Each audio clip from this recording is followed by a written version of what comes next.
recall is the most important thing besides being able to get attention. It's in that same category. So what we're gonna do is we're gonna kind of spread out throughout the field. Make sure that you're giving everybody space, don't get too close. And what we're gonna do is we're gonna wait for our puppy to not be looking at us. Do you have a longer leash? Okay, let me get you one. So let your puppy go out to the end of their leash. You're going to say their name and come. So the reason why we can go ahead and say come is because we're gonna be able to follow through and get that behavior, all right? So we're gonna say their name, say come, give them a little tug on the leash. We're gonna back up, and so that backup movement is gonna help draw them into us. And when they get to us, yes, give them a couple treats, okay? Can you show us with Lola what that looks like? And we're gonna wait for them to not be paying attention. Then it's gonna be Lola come, little tug. So go ahead and spread out so that way you have space. So you're gonna let them check out, let them sniff, let them get distracted. If they're looking at you, don't call them, just kind of break. You can give them their release word, you can back up, let them check out.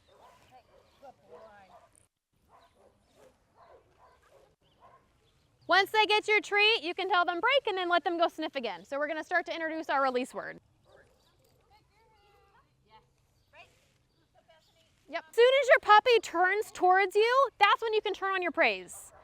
When you're doing recall, that's the hardest part. It's turning your focus away from whatever they're looking at and making that pivot. So that's where I want to start my praise. So if I'm doing a recall, okay, everybody watch real quick for Oscar. Okay, he's not paying attention. I'm going to say, Oscar, come. Yes, what a good boy, right? So as soon as he turns towards me, that's when I'm going to turn on my praise. As soon as the stupider that you sound, the happier your dog's going to be. So if I'm like, good dog, they're like, eh, and they're going to go find something else. So as soon as he moves towards me, Oscar, come. Come. Yes, good boy. You can see as soon as I start my praise, he's like, woohoo, and he gets all amped up, right? That pivot is where I want to start my praise. If you have a puppy that does a drive-by, right? I call them and they go squirrel and they start going that way. I'm just going to repeat my come and I'm going to repeat my leash help. Come, good girl, yay, good puppy, nice job. So I can just praise her and pet her and tell her how pretty she is too. Yeah, okay, great. Thank you. But as soon as you say come, you're gonna do the leash at the same time. Okay. And again, if you're losing your puppy, it's completely normal. This class and group classes in general are way too long for them. So we try to keep them interesting by changing the task that we're doing. But if you have a puppy that's done, don't be like, oh, my puppy sucks, that one's still working. You can't compare. We have very different puppies. We've got giant breeds that are gonna be very slow. We've got working breeds that are going to be a lot faster and some in between. So don't compare your puppy to other puppies. Even if this puppy is sitting down to be like, oh, my puppy's not doing it, that's fine. Some little kids are doing Mozart by 2, right? That doesn't mean that my kid's not good because he's coloring outside of lines, right? All right, so we're gonna work on calm behaviors after our dogs have gotten the ants out of their pants. So if I try to start doing downstays first thing in the morning when my puppy wants to go and play, I'm picking a fight that I'm probably not gonna be very happy with, right? So if I'm going to do recalls, that's where I need motivation, that's where I want speed, that's where I want enthusiasm. I'm gonna do that when my puppy is fresh. If I want to practice downstays, I'm gonna do it after a walk, after I've maybe done another formal training lesson or I've played with my puppy, I've gotten the ants out of their pants, and now I can start working on calm. So one thing that we're gonna work on is handling. I like my vet, I like when they like me. I don't want vets to be a scary place, and I don't want it to be traumatic. If I don't set my puppy up for success, some puppies have a very hard time at the vet. What happens at the vet? They go to a strange place with a strange person in a small room, they get a thermometer stuck up their butt, and they get poked by stuff. I wouldn't like that either, right? So we want to try to set our puppies up where we're desensitizing them to a lot of that stuff before we put them in that kind of a situation, okay? So the first thing that we're gonna do is we're gonna work on holding our puppies. Usually they take temperature first, or they check vitals, they're checking their heart, they're looking at eyes and stuff. So the way that I'm going to hold my puppy, I'll pick a Malinois, that way it's not easy. So I want my puppy to be comfortable being handled. So the first thing I'm gonna do is I'm just gonna grab their collar and I'm gonna do this. Yes, mark it, they get to be free, and I give them a treat. You want a treat? Okay. Yeah, okay. So again, I'm just going to put one thumb through the collar, hold them like this, yes, let them go, and they get food. So their first reward is being free, the second one is getting the food. So we're gonna do is a double reward here. Again, hold my puppy, yes. As soon as they tolerate it, as soon as they're done with it. And I wanna do all kinds of weird stuff, so I wanna hold them like this. Yes, mark them, they get free, they get a reward. Okay. Now I'm gonna hold my puppy and I'm gonna hold a paw. A little squirmy, I'm gonna wait.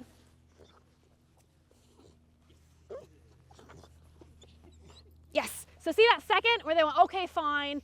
That's how you get to be free. Biting my hair, squirming, crying, that's not how you get free. Going, okay, fine. Yes, that's how you get out of it. And you get a bonus, okay? So I want to make sure that my puppy is okay with being held, pick up their paw, look in their ear, hold their tail, hold them up by their butt. I want to show them all kinds of weird stuff. They don't have to like it, but I want them to tolerate it. I want them to be comfortable with it. I don't want the vet to be the first time that anything happens to them. So I want my puppies to be comfortable with me touching their ears. I want them to be comfortable with me pulling up their lips and looking at their teeth. And puppies, when they get scared, they either freak out, they potty themselves, they scream, or they try to bite because they can't really fight. So they're either gonna fight, bite, or freeze. So in those kinds of situations, I want to make sure that I'm setting my puppy up for success. If you have a puppy that has aggression, like a lot of the Malinois will likely have aggression, I will also start my muzzle training right away. I'm not gonna wait for them to get scared and nip at the vet and then the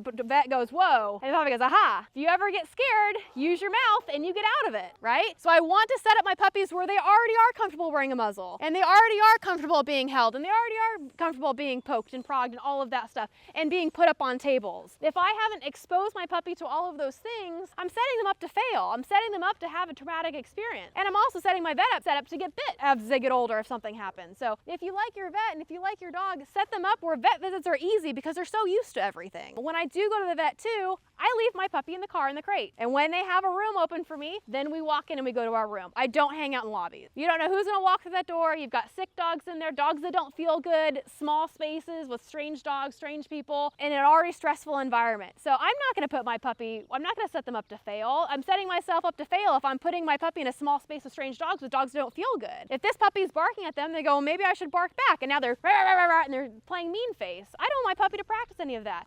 We go in, we do things that we're comfortable, we get some treats, and we get out of there. Easy peasy. Anybody have questions about anything that we went over so far?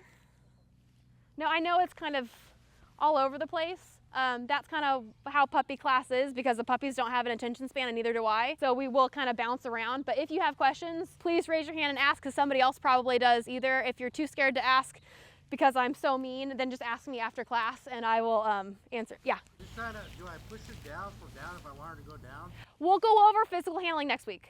So right now I just want them following the lure. I want to be able to manipulate them that way, and then next week we're going to teach them how to give in to pressure. This is playtime, so you're going to ignore your puppy. This little red harness puppy is a perfect example of the best defense, a good offense. So when she was on leash, if you notice, she was barking and lunging again on the harness, hold me back, hold me back. Now that, leave her alone, stand up. So now that she is off the leash, it's tail tucked, hiding, right? So that's why it's really important, and I don't like harnesses because you get that, look how tough I am, look how tough I am. So with her, if she's sitting next to you, you're just gonna walk away. But you see the difference on leash and off?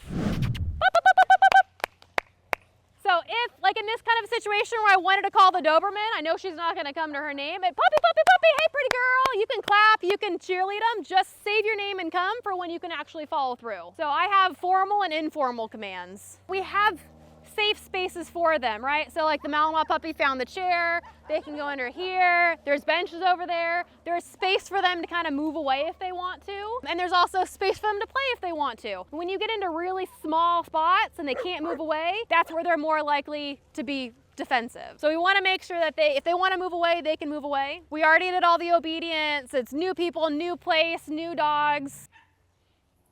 And you can see now that everybody kind of got the ants out of their pants. So if your dog's ears are normally forward and up and now they're back, there's a change of behavior, okay? I want to watch that. If their tail is normally low and now it's high, there's a change of behavior. Changes of behavior are fine. We just want to be aware of them. All right. So let's go ahead and catch our dogs. Again, we're not going to tell them to come. Just walk over, grab your dog's collar. When you do grab their collar, you're gonna give them a jackpot handful. Let them stick their head in the treat bag if you want. So we don't want them to think that when we catch you, something bad is gonna happen. So in a perfect world, we'd have more time and we do a couple catches before we let them free again. So what we're gonna do is we just wanna make sure that they know that it's worth their while. So we're gonna catch them, put them on leash. We are ending playtime, which can be punishing for them, but we want to make sure that we make it worth their while. So we're just gonna give them any treats that you have left over, just let them have it all. I really wanna jackpot them that when we grab them, good things happen.